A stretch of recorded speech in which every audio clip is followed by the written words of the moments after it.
I wish people would grow up in the Rio Grande Valley, where our neighbors could be a Border Patrol agent and an undocumented person, where we have coexisted with all types and classes of community members, because it is who we are, right? We're so close to the border.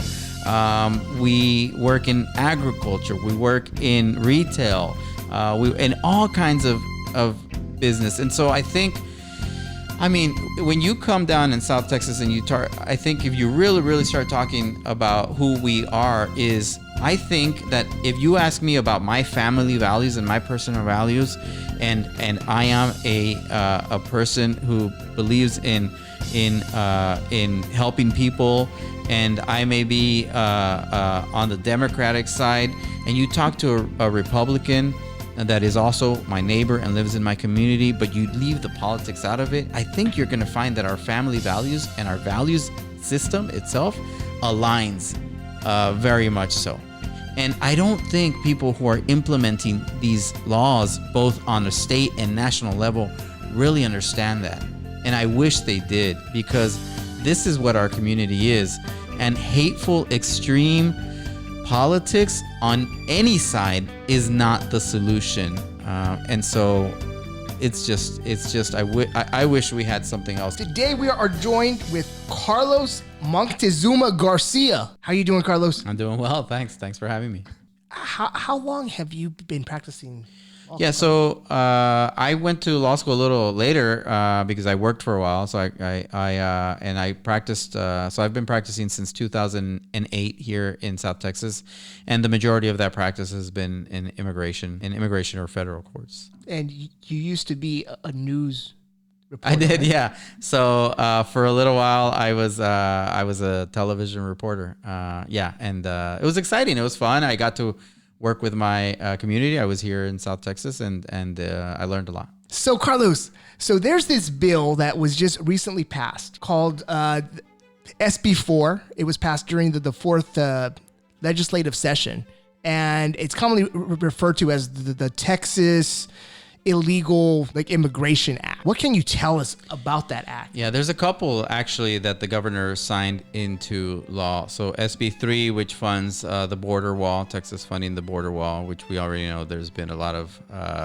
construction on that. And then SB 4, which he just signed, goes into effect in March.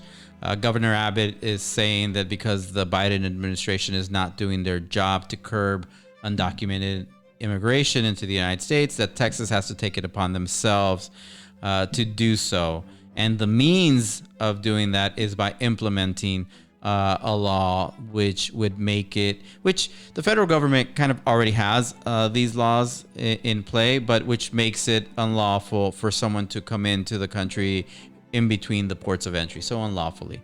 And so it gives the authority to police officers to arrest those people, charge people with those kinds of crimes. There's a lot of issues I foresee with racial profiling and just prosecuting these types of cases, and I expect a lot of litigation. This bill allows officers to basically arrest people if they're here illegally. Right. So Border Patrol can do that, right? Yeah. Federal government can do that, and so it's a law now because he signed it. The officers can go into your community if you, based on my reading of it, if you have entered the country unlawfully yesterday or 25 years ago, you are subject to this type of prosecution. The law also provides for magistrate judges to order the person deported, which to me makes zero sense because that's the purview of the federal government. I don't know how that's going to be actually executed or implemented by who, enforced by who. And there's a lot of little things that happen when the federal government deports a person. First of all, there has to be some kind of formal process, some formal adjudication. Otherwise, perhaps it's not valid for certain immigration or federal government requirements. And so it's going to be very interesting. First, I want to see how local municipalities will apply this or implement it, and then what's going to happen. The larger social issues that I believe, the problematic issues, are the common obvious ones. Racial profiling. How do you, like, if I'm walking down the street, you're walking down the street, and somebody undocumented is walking down the street, you know, how can you tell the difference? I can't. Yeah, especially like if you're brown looking, right? Yeah, that's correct. I can't, and you know, I'm from this community, and I know a lot of the folks, and just because you speak Spanish, just because you're working at a certain location, doesn't make it so. And so, you know, those are the issues I foresee that are problematic with the implementation of it. And so that's going to be interesting to see how it plays out. And then we learned in like law school that the police can detain people, right? If they're suspected like of a crime. Yep. So if you're brown looking and maybe talk like with a little bit like of an accent, or you're not talking right, or you look disheveled, then based on this law, it reads like the officers can at least approach you and ask you. Yeah, which seems that it's a huge problem. And so, I mean, the thing is, right, just that, like any criminal defense attorney advises their clients, don't say anything. There's a couple of cases out there that give guidance, old cases about whether you have to identify. Honestly, if a police officer approaches a person, sure, I don't think maybe you don't have to, but I don't think there's a problem with giving your name, but you don't have to go into the details of how you came into the country or where you live or anything like that. I'd say, right, we all have those rights, right to remain silent. Don't give them any ability, the law enforcement, to investigate that type of case, because it seems so problematic. It's also a problem because our local law enforcement relies on people calling them for assistance, for tips on perhaps human smuggling or drug trafficking or domestic violence or any type of criminal activity. But if our community is worried about what's going to happen once a police officer shows up to their house and they refuse to call law enforcement because of that worry, that is something that I believe affects our society in a much greater, larger, it's a huge problem. And one of the things that I saw like in the bill, which I don't know if it's a big deal, but it kind of scared me a little bit, is that the bill talks about indemnification, that an officer or a governmental like entity can't be held liable if they're enforcing like this law. Yeah, I mean, so we see it a lot in the federal government, the governmental immunity, and it seems that law enforcement gets away with almost everything because they say that they're not liable, they can't be held liable. So I think that's what the state government is trying to do as well, and saying, hey, well, this is the excuse.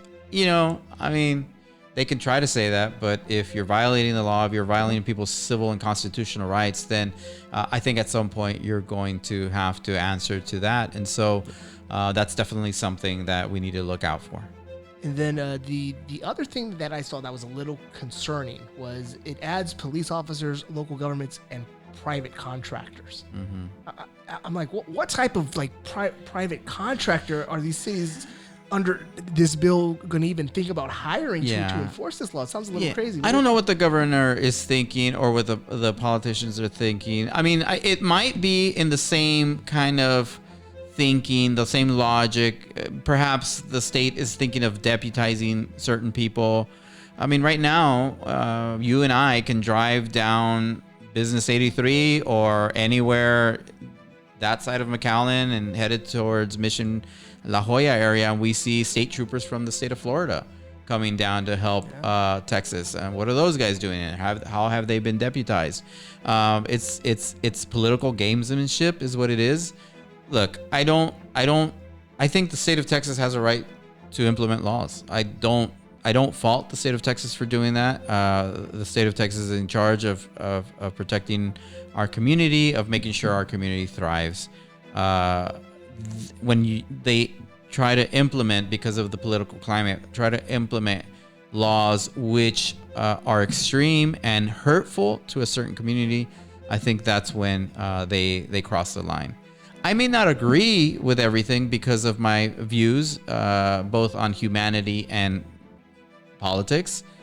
Doesn't mean that it's not right? Yeah. Just because I don't agree with it. This is extreme and problematic because it harms communities. And then when you take into account that we already have a criminal justice system that could barely handle the criminal cases it currently has, and then to throw on to the municipalities and counties these new cases that are going to come in and put more. Right. More Definitely put strain on local law enforcement and local jails if it is implemented. We have to talk to our local leaders to see what type of implementation they are going to participate in. If in fact it goes into effect, it's been settled, but a Supreme Court could decide differently. It's been settled that the federal government is in charge of these type of immigration implementation rules, laws, and so I think these are all preemption issues, and we'll see what the courts decide. I just can't get past the instances in where law enforcement can use SB4 to basically, what's that phrase? Search incident to arrest. Mm-hmm. Basically use like someone's like status, arrest them, and then search houses, vehicles, Right. just based on that suspicion. Right. It's a question, right? I mean, when I was a kid, my family used to drive around town on, we'd get out of church, we'd go to Church's Chicken, and then we'd drive around town or different areas. Just that was our Sunday, right? And so if a police officer sees a family driving and they suspect, right, they have suspicion that there may be a crime of a person having entered the country unlawfully, is it going to be okay for that police officer to stop that family? And we're going to say it's okay because there may be a crime being committed, and that's problematic. Huge. That's not a thing. Yeah. Well, thank you so much, Carlos. Thank you for having me. I mean, this is exciting. Thanks. Yeah, very excited. There you go. All right. That was awesome, Carlos.